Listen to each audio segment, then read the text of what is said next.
about open their gates and disgorge their inmates. All the roads that lead down into Lhasa from the neighbouring mountains are full of monks carrying to the capital, some on foot, some on horseback, some riding asses or lowing oxen, all carrying their prayer books and culinary utensils. In such multitudes do they come that the streets and squares of the city are encumbered with their swarms and incarnadined with their red cloaks. The disorder and confusion are indescribable. Bands of the holy men traverse the streets chanting prayers or uttering wild cries. They meet, they jostle, they quarrel, they fight. Bloody noses, black eyes, and broken heads are freely given and received. All day long, too, from before the peep of dawn till after darkness has fallen, these red cloak monks hold services in the dim, incense laden air of the great Machindranath temple, the cathedral of Lhasa, and thither they crowd thrice a day to receive their doles of tea and soup and money. The cathedral is a vast building, standing in the centre of the city and surrounded by bazaars and shops. The idols in it are richly inlaid with gold and precious stones.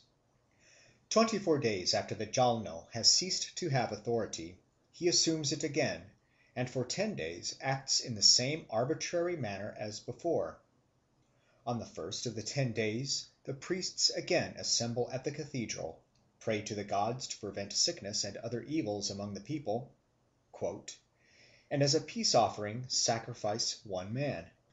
The man is not killed purposely, but the ceremony he undergoes often proves fatal. Grain is thrown against his head, and his face is painted half white, half black.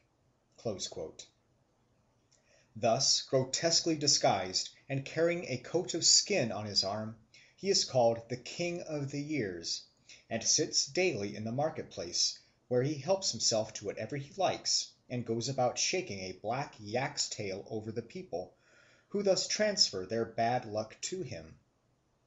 On the 10th day, all the troops of Lhasa march to the great temple and form in line before it. The King of the Years is brought forth from the temple and receives small donations from the assembled multitude. He then ridicules the Jalno, saying to him, "Whatever we perceive through the 5 senses is no illusion. All you teach is untrue," and the like. The Jalno, who represents the Grand Lama for the time being, contests these heretical opinions.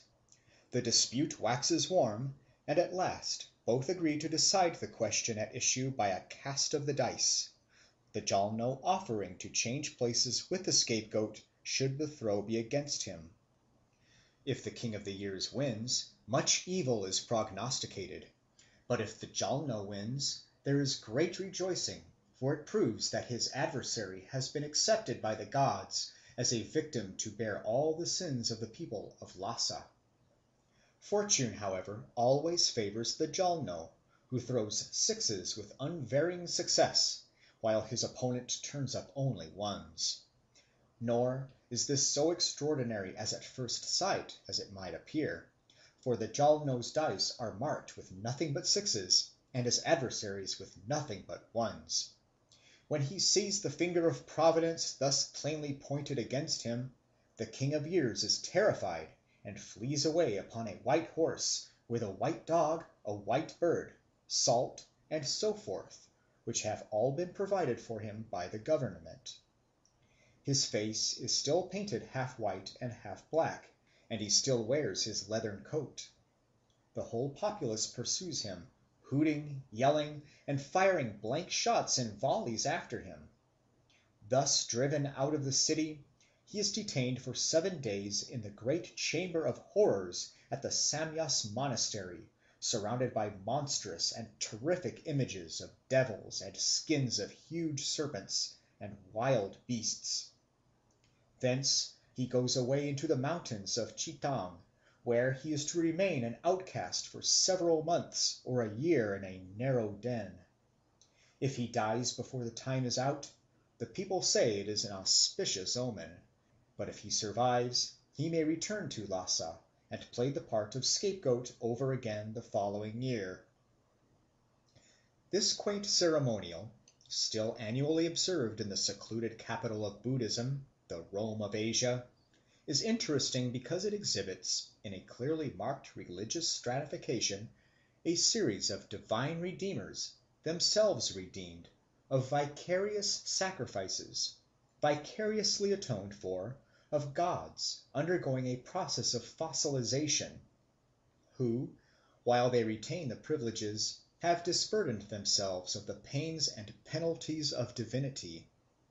In the Jalno we may without undue straining discern a successor of those temporary kings, those mortal gods who purchase a short lease of power and glory at the price of their lives. That he is the temporary substitute of the Grand Lama is certain; that he is or was once liable to act as scapegoat for the people is made nearly certain by his offer to change places with the real scapegoat, the King of Years, if the arbitrament of the dice should go against him. It is true that the conditions under which the question is now put to the hazard have reduced the offer to an idle form. But such forms are no mere mushroom growths, springing up of themselves in a night. If they are now lifeless formalities, empty husks devoid of significance, we may be sure that they once had a life and a meaning. If at the present day they are blind alleys leading nowhere, we may be certain that in former days they were paths that led somewhere, if only to death. That death was the goal to which of old the Tibetan scapegoat passed after his brief period of license in the market-place is a conjecture that has much to commend it. Analogy suggests it. The blank shots fired after him, the statement that the ceremony often proves fatal, the belief that his death is a happy omen, all confirm it. We need not wonder then that the Jalno, after paying so dear to act as deputy deity for a few weeks, should have preferred to die by deputy rather than in his own person when his time was up. The painful but necessary duty was accordingly laid on some poor devil, some social outcast, some wretch with whom the world had gone hard, who readily agreed to throw away his life at the end of a few days, if only he might have his fling in the meantime. For observe that while the time allowed to the original deputy, the Jalno, was measured by weeks, the time allowed to the deputy's deputy was cut down to days, 10 days according to one authority, 7 days according to another. So short a rope was doubtless thought a long enough tether for so black or sickly a sheep, so few sands in the hourglass, slipping so fast away, sufficed for one who had wasted so many precious years. Hence, in the jack-pudding who now masquerades with motley countenance in the market-place of Lhasa, sweeping up misfortune with a black yak's tail, we may fairly see the substitute of a substitute, the vicar of a vicar, the proxy on whose back the heavy burden was laid when it had been lifted from nobler shoulders. But the clue, if we have followed it aright, does not stop at the Jalno. It leads straight back to the Pope of Lhasa himself, the Grand Lama, of whom the Jalno was merely the temporary vicar.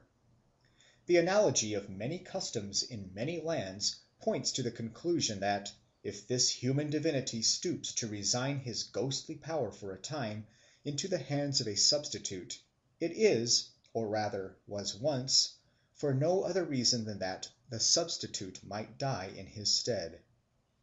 Thus, through the mist of ages unillumined by the lamp of history, the tragic figure of the Pope of Buddhism, God's vicar on earth for Asia, looms dim and sad as the man-god who bore his people's sorrows, the good shepherd who laid down his life for the sheep.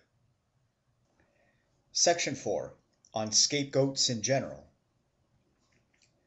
The foregoing survey of the custom of publicly expelling the accumulated evils of a village or town or country suggests a few general observations. In the first place, it will not be disputed that what I have called the immediate and the mediate expulsions of evil are identical in intention.